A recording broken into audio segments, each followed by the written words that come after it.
Euzu billahi mineşşeytanirracim. Bismillahirrahmanirrahim.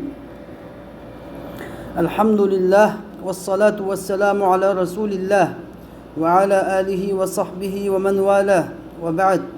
Allahümme allimna ma yenfa'una ve enfa'na bima allamtana ve zidna ilma ya rabbel alemin. Allahümme fakkihna fid din ve allimna te'vil ve fehhimna maaniyet tenzil ya rabbel alemin. Bugün kelgan dersimiz bolsa Ebul Barakat Abdullah ibn Ahmed el-Mahmud el-Nesefi rahimahullah yazgan Haqaiqut Te'vil Medarikut Te'vil Medarikut Tenzil ve Haqaiqut Te'vil namlıq Tefsirun Nesefi degan isim bilen meşhur bolgan bu kitapның Allah azze ve celle'ninki kavli Bakara suresideki Euzu billahi mineşşeytanirracim summun bukmun umyun fehum la yerciun degan kavliga keldik. Endi biz bu ayetin bunun aldığımız ayette Allah Teala bizge münafıklarniki bunun ayetlerde münafıklarniki emeli ahvalini, tarifatlarını, ulanın kıldığı işlerini bayan qilib bo'lgandan keyin bizge istiara bilen bir o'qitish qilib o'tdi. İstiara bilen bir o'qitish qilib o'tdi.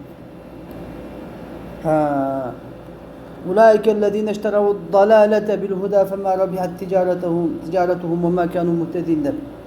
Onundan keyin bizge teşbih temsili sifatida. Yani bir rivayet istiara temsiliye sifatida ve meseluhum kemeselillezî istevqada naran felemma adaa'et ma havlehu zeheballahu binurihim ve terakahum fi zulumatin la yubsirun diyen kavli bilen bizge teşbih temsili bilen okşattı. Yani teşbih nima aldığın derste bir kadar düşündürüp ötken edelim. Teşbih temsili. Yani mahsus boğan, közümüz bilen kögülü bulduğun, kulak bilen anlıqlı bulduğun, tutkulu bulduğun, tetikli bulduğun narsalarni misal keltirip turup aqli boğan, köz bilen kögülü bo'lmaydigan aqli boğan narsalarga misal keltirip turup aqli boğan narsalarga o'qitish deb ataladi, tashbih deb ataladi. Shundan biz tushunamiz. Aqli boğan narsalarni hissiy boğan narsalarga selishtirib turib tushunish usuli deb ataladi, tashbih deb ataladi. Endi Allah azze ve celle ilk ayette teşbih temsili sifatida bizge bir cümleni, münafıklarniki qilgan işlerini ibaret bir ahvalini bir ot qalgan adamniki. Onun kendinden bu otu etraf alemini yoritgan chaqda bu otni bularning otini Allah Teala uçup etip eşimini ko'rmaydigan qarang'ulikda qoldirganlikka o'xshatgan edi. Yani münafıklar xuddi münafıklarning ahvoli shularning ahvoliga o'xshaydi. Yani bular münafıklar nasabda iman etdi. Dünyalık menfaat üçün. Bunu iman etip xuddi ot qalgan adam menfaatini keçinden qarang'uligidan ve başka hayvanatlarning kelishidan etrafındaki qarang'uligidan yo'qolib, yo'qliq kelib, isinib, shu vaqtdan isinib degandek foydalanish uchun ot qalgandek münafık bu dunyolik menfaatlar uchun nima qildi? Iman etdi. Undan keyin bularniki imoni zaten falamma adaat ma halu degandek ot qalgan adamning o'ti atrofini yuritgandek bularning aytgan imoni zodi foyda ko'rsatib bular musulmonlar bilan nikohlandi, qizlarini oldi, o'g'illarining tegdi, munosabatlarni qildi, mollarini oldi sotdi, musulmonlarning orasida yashaydigan moli g'animatlardan foydalandi. Shundoq foydalarni oldi. Foydalarni olgandan keyin mana bu manfaatlarni falamma adaat ma halu degan shu holatga o'xshatildi. Undan keyin cho'tsanglar Allah Teala ularning nurini o'chirib etdi. Allah Teala ularning nurini o'chirib etdi. Ya Allah Teala Kur'an-ı Kerim'de münafıkların sıfatlarını Peygamberimiz deb berish orqali yoki ularniki jonlarini elish orqali. Ularning o'ti o'chdi, manfaat tugadi. Shunga ular tumtar qarang'ida qoldi. Bu dunyoda jini elib o'ldi. O'lgandan keyin nima qildi bular? Hech kim ko'rolmaydigan bu dunyodagi bir azoblik, oxiratdagi bir do'zax azobida qoldi. Ya bunda shaklda yoki bo'lmaydi. Ularniki paydası tugadi bilinmeydi. Allah Teala bu dünyada nihayet kısa hayatı menfaatlangan kısmı ölgenden keyin ular tugmas bitmas azobda qoldi. Deganga o'xshatildi. Xo'sh bu nima deb ataldi? Bu tashbih babida tashbih temsili deb ataladi. Endi sizga bugungi ders bu asosi bu tashbih haqida. Sizga bu darsga tushishdan burun sizga tashbihni bir komil tushuntirib o'taman endi. Tashbih masalan burun degandek aqliy bo'lgan bir mazmun, bir ma'noni tushuntirish uchun hissiy bo'lgan bir narsani aqliy bo'lgan narsaga o'xshatish orqali keltirish, bayon qilish deganlik. Bu tashbih uch xil bo'ladi. Tashbihning 4 tane rukni bor. Biri mushabbah, yana biri mushabbah bih, yana biri adat tashbih, yana biri vecih shabah. Endi mushu 4 tane tashbih, 4 tane arkan bilan kelish, ya 3 bilan kelish yoki ikkisi bilan kelishga bakib tashbihlarniki darajasi o'zgaradi. Birinchisi 4 xil. 4 xil adat tashbihning arkanlari hammasi to'liq kelgani nima deb ataladi? Tashbih mufassal deb ataladi. Tashbih mufassal. Masalan, sizga faqat bir misolni keltirib beraman buni. Hammasiga.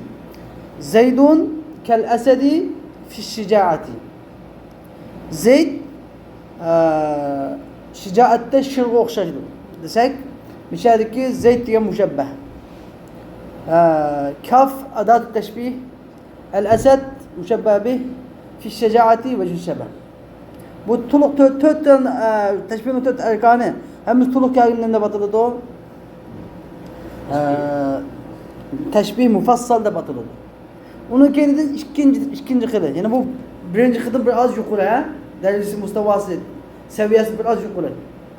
Ya'ni o'xshatish demasa, birinchisi tashbih mufassal degan normal o'xshatish, ya'ni normal unda. Balki qattiq bir balog'at fasahati yo'q, normal o'xshatish. İkincisi ma'nosi bir oz kuchliroq. Tashbih, birinchi tashbih oydi dedi, normal tashbihdan bir oz kuchliroq. Buningda ya vecih shabah tushib qoladi yoki adat tashbih tushib qoladi. Ko'p hollarda vecih shabah tushib qoladi. Endi bu yerda bizning muhtoj bo'lganimiz biroz kalla qattiq to'g'ri keladi endi. Vecih shabah tushib qolganda nima jihatdan o'xshaydi deb shu o'xshashni deb chiqish kerak. Endi bu ikkinchisi tashbihniki. Ya'ni tashbih mujmal deb ataladi. Bu tashbih mujmal. Masalan, Zaydun ve Zeydun kel esed. Fakat Zeydun kel esed dedim geldi fişica'a kâmedi. Ya ki Zeydun esedun fişica'a.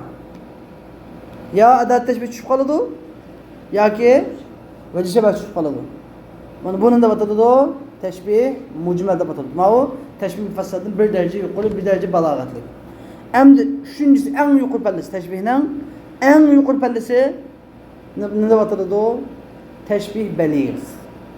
En yukarı perdesi teşbih belir. Teşbih belir degende adat teşbih bilen nima tushib qoladi o vecih shabah tushib qoladi. Adat teşbih tushib qoladi, vecih shabah tushib qoladi. Bu chaqda faqat mushabbah bilan mushabbah bilan qoladi. Zaydun asad. Zaydun asadun degandek. Canım Zayd shir. Bu en teşbihning en yuqori perdesi. Yani muhatap sözlüğücü bunun da bu o'xshatishda Zayd o'z aynishiga o'xshab ketgan, o'xshash degan gap yo'q. Zayd shir. Odatda bizning tilimizda nima bor degan, bizning tilimizda bir odam tillamoqchi bo'lsa masalan, it deb tillaydi. It deb tillasa, nima bo'ladi? Bu tashbih baliq bo'ladi. Bak achchiqlab kasildab, yomon qattiq nima bak nacharlik qilsa, kasildib qoldisa nima deydi ona? Güzel bir kalkan it deydi mesela. İt deydi. İt diyen gibi teşbih baliq bo'ladi. Aslisi nima bundan? Sen itga o'xshash kapıllaydigan odam kelsa degan bo'ldi meni. Lekin bu achchiq kelganning dardida bu uncha gap qilmaydi. It deydi mesela. Bizda ham tilimizda ham bor. Bu shu tashbih baliq, ya'ni eng yuqori pallasi ham xuddi %100 it degan gap, o'xshatgan gap, o'zi degan gap. Endi bu shu mojihatdan bu teşbihler 3 xil jihatli teşbih deb ataladi. Kamil kelsak, bu teşbih mufrad. Teşbih mufrad bil mufrad deb ataladi. Endi yana bir bu teşbihning ikkinchi nususi bor. Bu teşbih murakkab. Teşbih murakkab. Bunda ma birinchisida faqat bir so'zni bir so'zga o'xshatamiz. Mufrad deganimiz birlik, jami' deganlik emas. Bir so'zni jami' olsun yoki mesela Zeydun esadun olsun yoki ricalun usud olsun bir müşkil. Yani bir söz. Ama bir cümle, iki cümle, üç cümle Kamil cümlege o'xshatadigan va buni nima ataladi? Tashbih tamsili deb ataladi. Xuddi bizim o'qigan oyatimizdagi yuqorqi oyatdagi masaluhum kamasalilladi istawqada naran degandek. Anladın? Bu tashbih ikki xil, bir tashbih tamsili, yana biri tashbih dimni deb ataladi. Endi buni nima tashbih murakkab deb ataladi. Biz demak tashbih nimani? Tashbih murakkabni o'qib bo'ldik oldingi oyatimizda. Endi bugungi o'qigan oyatimizda tashbih balig'ni o'qiymiz. Endi yenisilik inchiki bir gap. Tashbih temsili bilan istiara temsiliyaning farqi bormi desanglar farqi bor. Istiarani men oldingi darsda so'zlab o'tib bergansizlar bor. Istiara deganda ya mushabbah tushib qoladi. Tabiiy nima yo'q qiliqi. Vaji shabbah odat tashbih yo'q ular. Uni oyatda tushib qoldi. Tashbih balig'dan yuqori istiara degan tashbih balig'dan yuqori pallaga chiqqan hamda. Andin. Ya mushabbah tushib qoladi yoki mushabbah tushib qoldi deb tushunib bergansizlar ama istiara temsili degan bu tashbih temsilining o'zi. Tashbih temsilining o'zi ama onun da nima tushib qolgan mushabbah tushib qolgan. Shu sababdan istiara temsiliya deb ataladi. Bo'lmasa tashbih temsiliya ikkisining farqi pekmi oz. Endi sizlarga nima uchun buni biz tashbih baligh deymiz degan haqda so'zlaymiz biroz. Asli qoida nima? Al-haqiqat. Tashbih degan gap majoz. Majoz degan gap bir so'zning asli ma'nosidan, asli qo'yilgan ma'nosidan ko'chib yeni bir boshqa bir ma'niga ma'lum aloqalar sabablik aqlab o'tishi degan bo'ladi. Aqlab ko'chib o'tishi degan, ko'chma degan gap. Endi agar mushu aloqa ko'chgan ma'ni bilan asli ma'nining o'rtasidagi aloqa o'xshash qilib qolsa nima bo'ladi? Tashbih bo'ladi. O'xshash qilib qolsa tashbih bo'ladi. Tashbih yoki istiara bo'ladi. Endi mushu tashbih degan gap nima degan gap? Majoz degan gap. Majoz degan gap. Qur'on-i Karimdagi asos qoida, asos mazmun nima? Haqiqat. Haqiqatga ahli sunnatniki aqidlarning biri Qur'on-i Karim o'ziniki haqiqatga zohir qilindi, zohirsi bo'yicha tafsir qilinadi. Agar mumkin bo'lsa. Agar mumkin bo'lmagan joyda majoz o'tadigan gap. Haqiqat ma'nosini aytish mumkin bo'lmagan joyda majoz aqlab o'tamiz. Endi Alloh subhanahu va taolo taqaddas bu oyat karimada bizga munofiqlarniki gaz, gacha, qarg'u ekanligini so'zlab turadi. Anglamaydigan, gap qila olmaydigan, ko'rolmaydigan. Shu mayib kishilarga mayib da'vatidir. Endi biz buni haqiqat bo'yicha tafsir qilaylik desak, munofiqlarning vaqtida kuzi kulaydi. Quliqi anglaydi. Gap qila oladi. Demak buni haqiqatga ma'nosiz mumkinmikan? Haqiqat ma'nosiz mumkin emas. Biz haqiqat bo'yicha uni qarg'u gachi demaymiz.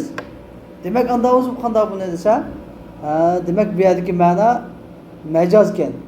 Majoz degan gap ya'ni tashbih dedikmi, tashbih baligh deganimizning o'zi nima? Majoz degan gap.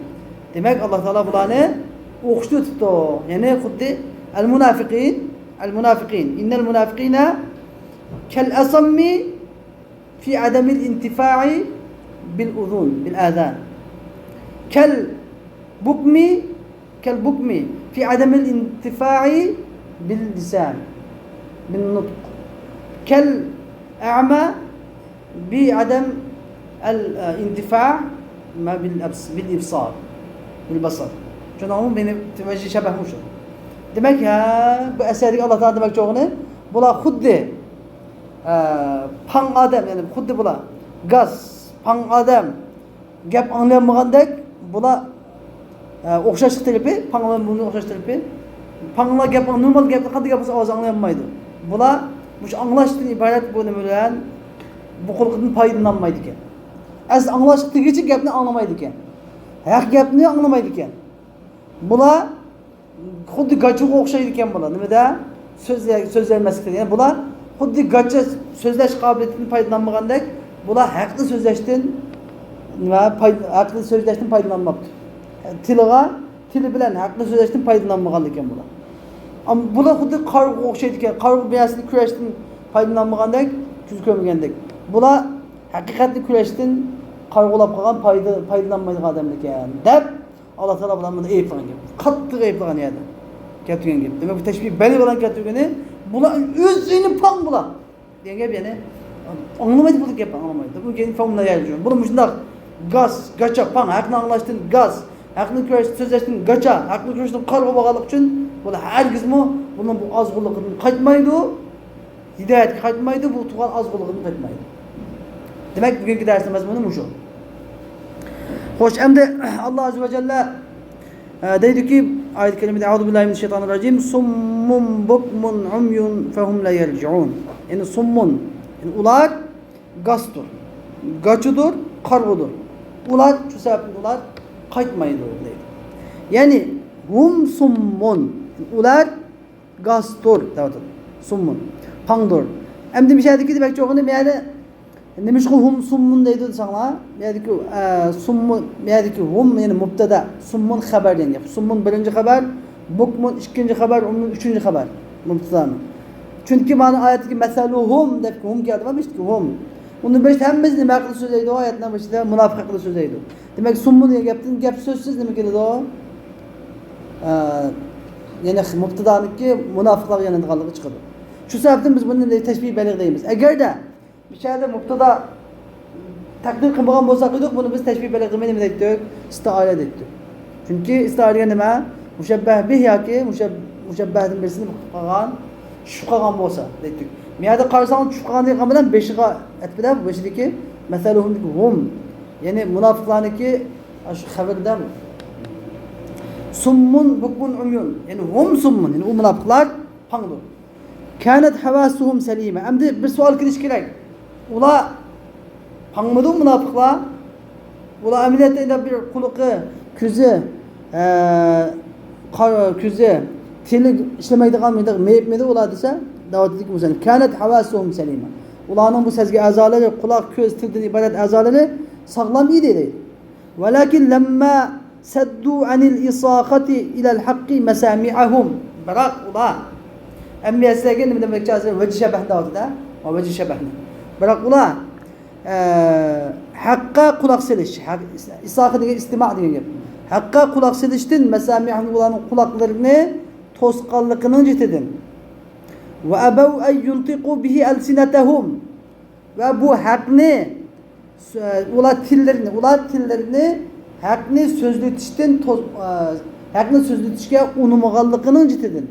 Ular tillerini hakni sözlütüşke unumağallıkının citedin. Ve en yanzuru ve yetabassaru bi'uyunihim. Ular közleri bilen hakka, qarashqa, hakni külüşke unumağallıkının citedin.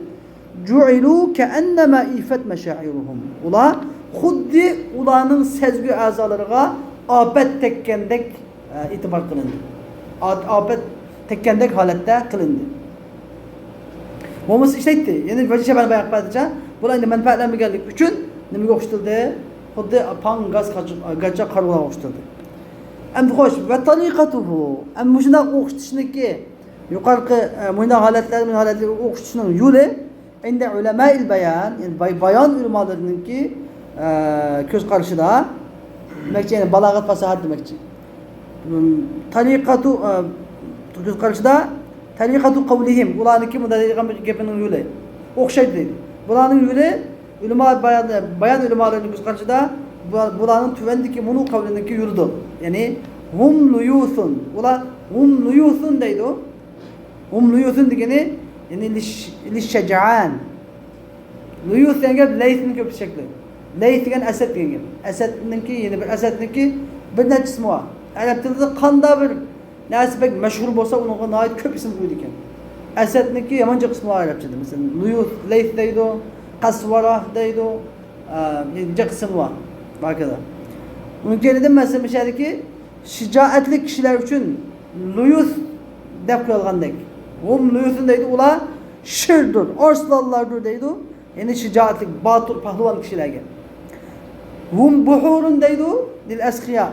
Ular denizya ular deydi, sehi intayim, mert, sehi adamlarga hum buhurun deydi. İlla fakat o'xshamaydigan yeri, ayetdagi tashbih bilan Mavlaniki o'xshagan madda bilan o'xshamaydigan yeri anna hada fi sifat. Yani ayetdagi summun, bukmun, umyun degan tashbih sifat haqida, sifatlar. Demek bu münafıklık süpti. Münafıklık süpti okştulgan. Sol bukmun degan hemmesi süpet ena. Ulan münafıklık mındak bir süpti okştulgan bir yerde okştuş. Ve zalike fil esma. Luyuz. Buhur geldi çoğu isim. Leyth degan isim ena. Buhur degan isim. Bu şicaatli kişilerinki isimleri, zatları okştulgan. Bu ayet için süpetleri okştulgan. Münafıkın süpetleri. Süpetler bilen okştu. Bu ayette süpetler bilen okştuldu. Ayette isimler bilen okştuldu. Hoş emdi ve ma fil ayeti bu ayetteki bu okştuş ne batılıdı? Teşbih belig de batılıdı fil asah. En sahih müfessirlerin en sahih kavli asaslanğanda bu ayetteki teşbih ne batılıdı? Teşbih belig de batılıdı bu ayetteki uslub. La istiara. İstiare de batılmaydı. İstiare batılmaydı. Demiş Gazili. Ennel mustaare leh. Çünkü mustaare leh. Bizde istiareneki rukni mustaare leh. Mustaar minhu istiara. Şuna ama mustaare leh. Mustaar minhu istiara. Emdi mustaare leh diyen gap. Mustaare minhu diyen nima? Müşebbeh bih. Mustaare leh diyen çoğu müşebbeh. İstiare diyen şu İstiare ediş mesela ameliyat işi. Hem mustaare leh yani mi ki mustaare leh yani demek oldu müşebbeh.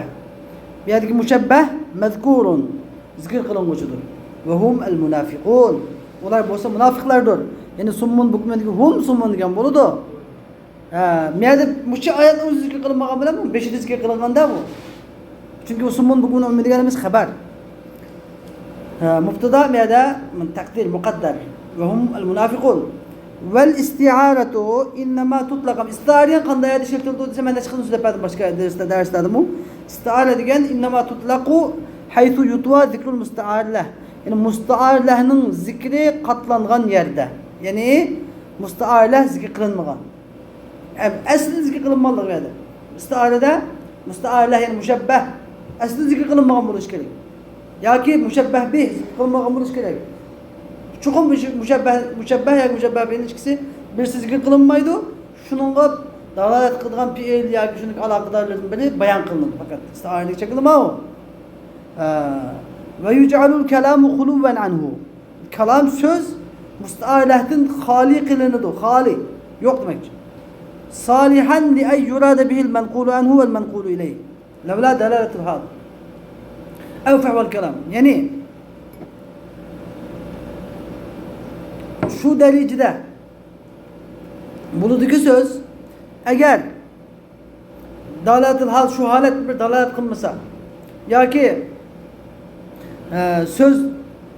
sözün mezmunu dalalet kılmaydigan bolsa bir yerdeki sözden menkul enhu irade kılınışı mümkün menkul ileyhi irade kılınışı mümkün bulgan muşunda derecede bulu istiar degan yani teşbihde unda emas teşbihde uçuk teşbihde ma müşebbeh bih ma müşebbeh ikisindeki ayrılışıp gitti hiç kanadımız yok müşebbehin irade kılınmaydı müşebbehtin irade kılınmaydı istiarede şunçilik yukarıki istiareneki delicisi hatta istiareden bir qarab nimaning irade kılıdı müşebbehning irade kılıdı kılıp buludu yine bir qarasak müşebbeh bihning irade kılıp buludu bunda delicide demek bu yerdeki ayetteki uslub nima emas istiare uslubi emas belki teşbih belig uslubudur deydi. Fehum la yerciun ular qaytmaydı. Yani la yauduna ila'l huda. Ular hidayetga qaytmaydı. Ba'da en ba'uhu. Hidayet ne? Setip bo'lgandan keyin, ozg'unlikda bid'atni sotgandan keyin, ozg'unlikda bid'atni qo'ldan bergandan keyin bular hargiz hidayetga qaytmaydi. Ma birinchi ma'nosi la yerciun yani la yerciuna ila'l huda deb hidayetga qaytmaydi ular. Yoki ilmi banda ev anid dalala. La yerciuna an ya la yerciuna ila yoki la yerciuna an manda. Yoki bular gumrohlikdan ozg'unlikdan qaytmaydi nima? Ba'da an ishtarawha. Ozg'unlikni setib bo'lgandan keyin bular gumrohlikdan hargizmi qaytmaydi. Nima shunda aytimiz chansa li tanawwu'i ruju'i ila shay'i va anhu. Yani bir narsaga qaytish yoki bir narsadan qaytishniki ikki turli ko'p bo'lganligi uchun oyatda fahum la yarji'unniki fahum yani ular hidoyatga qaytmaydi degan ma'nosi bo'lishi mumkin yoki ular ozg'unlikdan qaytmaydi degan ma'nosi bo'lishi mumkin yoki ikkini ziyoda qilishi ham mumkin ular hargiz ozg'unlikni qo'yib hidoyatga qaytmaydi degan ma'nosi ham yaxshi أو أراد لكن هذا الله تعالى أراد أنهم متحيرون ularning hayronlikda qolganligini iroda qildi. Ya'ni ular hayronlik qilib baqav jamidin fi makanati ularning o'z o'rnlarida muzda qatlam qoldi. La yarji'un qaytamaydi va la yadrun va bilmaydi ayataqaddamuna mutaakhirun. Oldiga mingamdi yoki endi mingamdi. Kutubdagi qorong'ulik qoldi. Ko'zlari qarg'u, quloqlari gaz, tillari gacha. Shuning bilan bular shu sababdan Alloh taolo qulublarni bularni xatamallohu ala qulubihim va ala sam'ihim va ala absarihim ghishawa va lahum azabun azim. Ya'ni Alloh taolo bularniki qilgan qilmishlari tufayli bularning qalblariga mo'r uryapti. Shuning bilan bularniki yo'llarini ityapti. Bular oldiga minishni bilmaydi, keyinginisini bilmaydi, bunda ozg'inlik qoladi degan bo'ldi. Alloh taolo hammalarni munofiqlikni bu patqiqdan saqlasin. Alloh shuni davomli tinsak Alloh taoladan Allohumma inni a'udhu bika minan nifaq deb davomli duoyimizda ey Alloh bizni munofiqlikdan saqlasan deb tilashimiz kerak. Va oxir davona alhamdulillahi robbil alamin.